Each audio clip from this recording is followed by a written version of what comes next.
요즘 뉴스를 보다 보면 괜히 마음이 불안해집니다. 환율이라는 단어가 자꾸 눈에 밟히고 1,500원이라는 말이 예전보다 훨씬 자주 들립니다. 이럴 때 많은 분들이 이렇게 말합니다. 그래도 나는 괜찮다. 국민연금이 있으니까. 국가가 보장한다는데 설마 무슨 일이 있겠어. 정말 그럴까요? 오늘은 조금 불편한 이야기 하지만 꼭 한 번은 짚고 넘어가야 할 이야기를 차분히 나눠보려 합니다. 환율이 급격히 오르는 시대, 그 속에서 국민연금은 과연 우리 노후를 지켜줄 수 있을까요? 이 질문은 공포를 만들기 위한 질문이 아닙니다. 오히려 지금 알고 있어야 나중에 덜 흔들리기 위한 질문입니다.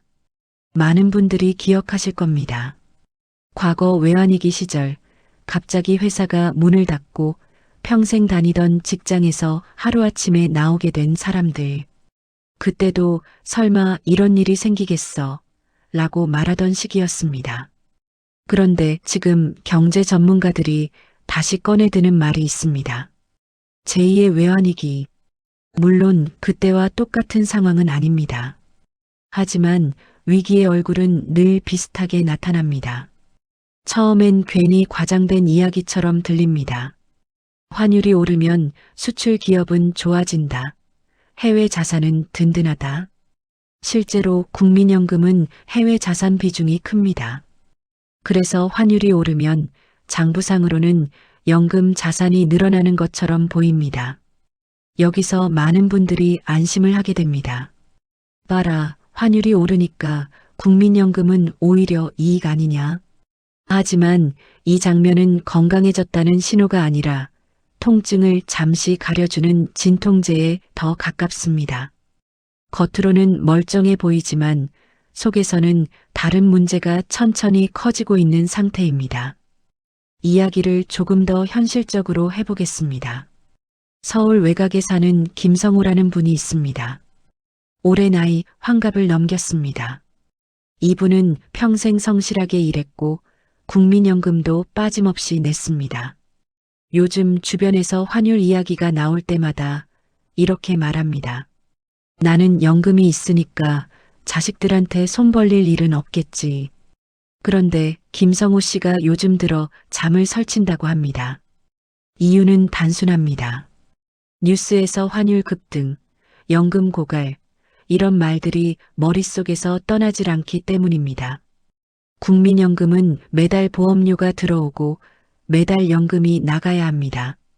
경제가 안정적일 때는 이 구조가 유지됩니다. 하지만 경제가 흔들리면 상황이 달라집니다. 기업이 어려워지고 자영업자가 문을 닫고 일자리가 줄어들면 연금을 내는 사람은 줄어들고 연금을 받는 사람은 그대로 남습니다. 수도꼭지는 잠기는데 물은 계속 빠져나가는 상황입니다. 이때 연금은 어쩔 수 없이 가지고 있던 자산을 현금으로 바꿔야 합니다. 그런데 하필이면 그 시기가 언제냐 하면 주식도 채권도 가장 값이 쌀 때입니다. 싸게 사서 비쌀 때 파는 것이 아니라 쌀 때 팔 수밖에 없는 상황. 이것이 연금 시스템의 가장 치명적인 순간입니다. 김성호 씨는 이 이야기를 듣고 이렇게 말했습니다. 그럼 연금이 없어지는 거냐? 아닙니다. 이 점이 가장 헷갈리는 부분입니다. 연금 제도가 갑자기 사라지지는 않습니다. 매달 통장에 돈은 들어올 가능성이 큽니다. 문제는 그 돈의 힘입니다. 환율이 급등하면 수입 물가는 빠르게 오릅니다. 생활비가 오르고 병원비가 오르고 교통비가 오릅니다. 그런데 연금은 그 속도를 따라가지 못합니다. 결국 통장에 찍히는 돈은 있는데 예전처럼 살 수가 없는 상황. 이것이 많은 사람들이 생각하지 못하는 진짜 위험입니다. 김성호 씨는 최근 이런 말을 했습니다. 돈이 없는 게 무서운 게 아니라 돈이 있는데도 아무것도 할 수 없는 게 더 무서울 것 같다고. 오늘 이야기는 국민연금이 나쁘다거나 불안만 조장하려는 목적이 아닙니다. 다만 국민연금 하나만 믿고 아무 준비도 하지 않는 것이 얼마나 위험한 선택이 될 수 있는지 이 흐름을 차분히 함께 들여다보자는 이야기입니다. 아직 중요한 이야기는 남아 있습니다. 국민연금이 국가위기 상황에서 어떤 역할을 하게 되는지, 그리고 우리 같은 개인은 이 흐름 속에서 어떤 선택을 준비해야 하는지, 이 이야기는 이어서 더 깊이 이어가 보겠습니다. 앞에서 우리는 한 가지 중요한 사실을 확인했습니다. 국민연금은 사라질 가능성보다 가치가 약해질 가능성이 더 크다는 점입니다. 통장에 돈이 찍히는 것과 그 돈으로 삶을 지켜낼 수 있는지는 전혀 다른 문제라는 이야기였습니다. 그렇다면 여기서 자연스럽게 이런 질문이 떠오릅니다. 우리는 도대체 무엇을 준비해야 할까요? 국민연금을 믿지 말라는 이야기일까요? 아닙니다.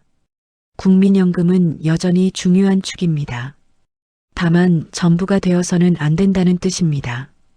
경기도 외곽에 사는 박정희라는 분의 이야기를 하나 더 전해드리겠습니다. 이분은 평생 공장 일을 하며 성실하게 살아오셨고 은퇴 후에는 연금에 맞춰 조용한 생활을 계획하셨습니다. 큰 욕심도 없었고 그저 아프지 않고 남에게 손 벌리지 않는 노후면 충분하다고 생각했습니다. 하지만 요즘 들어 이분의 말이 조금씩 달라졌습니다.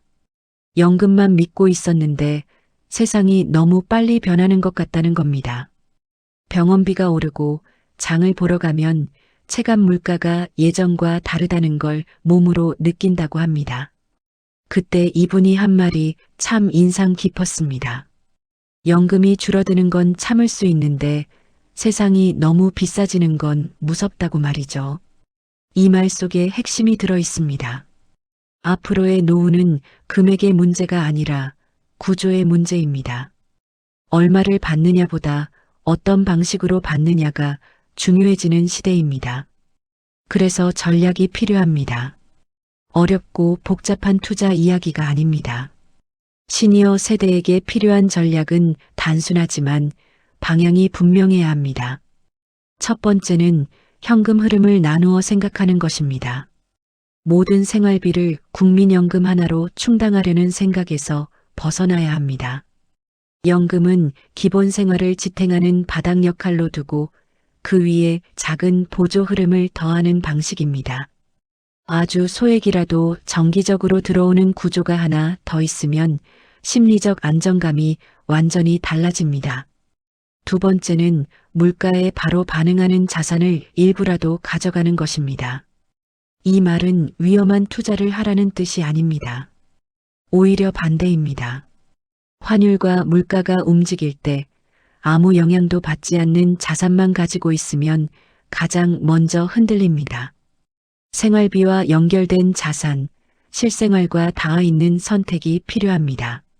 세 번째는 지출을 줄이는 전략이 아니라 지출을 예측하는 전략입니다. 많은 분들이 노후 대비라고 하면 절약부터 떠올립니다. 하지만 진짜 중요한 건 언제 어떤 돈이 나갈지를 미리 그려보는 것입니다. 병원비, 주거비, 이동 비용 같은 것들은 어느 순간 갑자기 몰아서 나옵니다. 이 흐름을 예상하고 준비한 사람과 그렇지 않은 사람의 차이는 매우 큽니다.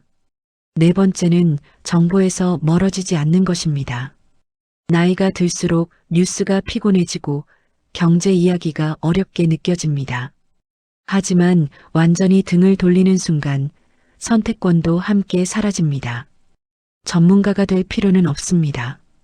다만 흐름을 아는 정도는 꼭 필요합니다. 박정희 씨는 요즘 이렇게 말합니다. 예전엔 돈을 얼마나 모았는지가 중요했는데 이제는 돈이 어디에서 어떻게 움직이는지가 더 중요해진 것 같다고요. 이 말은 많은 시니어 분들의 마음을 대변합니다. 국민연금은 여전히 소중합니다. 하지만 국민연금 하나만으로 모든 폭풍을 막아줄 수 있는 시대는 지나가고 있습니다.